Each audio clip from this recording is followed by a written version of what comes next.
star of BBC Radio 2's much-loved satirical comedy series The News Huddlines will take part in a never-to-be-repeated one-off reunion this May, 22 years after it was axed. Called the Roy Huddlines, the event will raise funds to erect a statue of the late host, Roy Hudd. Gavin and Stacey TV favourite Alison Steadman, actor and comedian Chris Emmett, Olivier Award-winning comedy actress Nicola McAuliffe, and Dead Ringers star impressionist John Culshaw will take part in the 2-hour live show, which will play for one night only at the West End's Sondheim Theatre on 14th May. They will be joined by the radio show's resident band, Pete Moss and the Huddlines, and its announcer Richard Clegg. Roy's widow Debbie Hudd, who launched the statue campaign last year, told the Sunday Express, "It's going to be a couple of hours packed with laughter, supplied by the original Huddlines writers. It will have topical jokes and sketches based around all the things that Roy loved, including Crystal Palace FC, old-time variety and the music hall. Everyone is taking part for a minuscule fee, that means for nout. I'd dearly love to give Roy one last full house." Affable funny man and comedy actor Hudd, who died 3 years ago aged 83, was best known for playing Undertaker Archie Shuttleworth in ITV soap Coronation Street, and for fronting the News Huddlines. The long-running show was controversially axed in 2001, disappointing millions of fans. It had run for an incredible 51 series, a total of 522 episodes, over more than a quarter of a century between 1975 and 2001. Terry and June and absolutely fabulous star, the late June Whitfield, was a regular cast member. Each half-hour episode consisted of topical sketch comedy, earthy humor, comic songs and one-liners. But despite being loved by millions, Hudd revealed that it had been axed because trendy BBC executives felt it was old-fashioned. He recalled being taken to lunch by a Radio 2 manager who told him, "We'd like you to be more like Jonathan Ross." Roy said, "It was the worst insult I'd ever had. Unbelievable, after 26 years of creating the whole thing and the success we'd had with that show." He received letters from fans asking when it would be revived until he died. The News Huddlines poked good-natured fun at people in the public eye.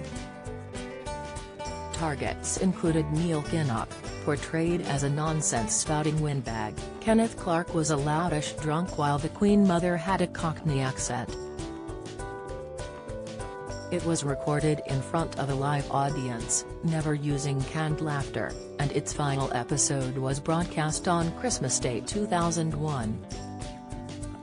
Debbie Hudd, 63, recruited sculptor Sean Hedges Quinn, who created the award-winning statue of Sir Alf Ramsey, to sculpt Roy's statue.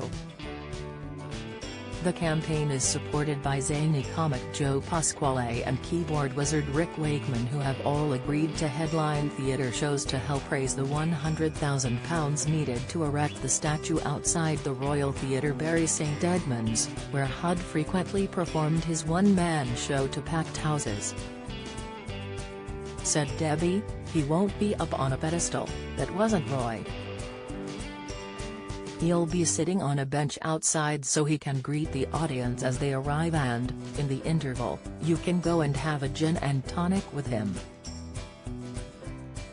Everyone we've asked in the cast and writing team are taking part for no fee. They have so much love for Roy.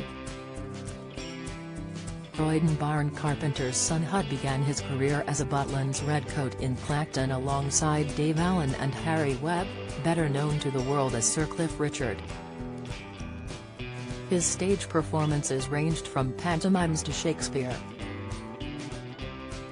He played Fagin in a revival of Lionel Bart's Oliver, and was an award-winning Bud Flanagan in Underneath the Arches. Straight TV roles included Dennis Potter's Lipstick on Your Color and Karaoke, BBC Binman drama Common as Muck, and a variety of guest roles in shows ranging from Casualty to Broadchurch.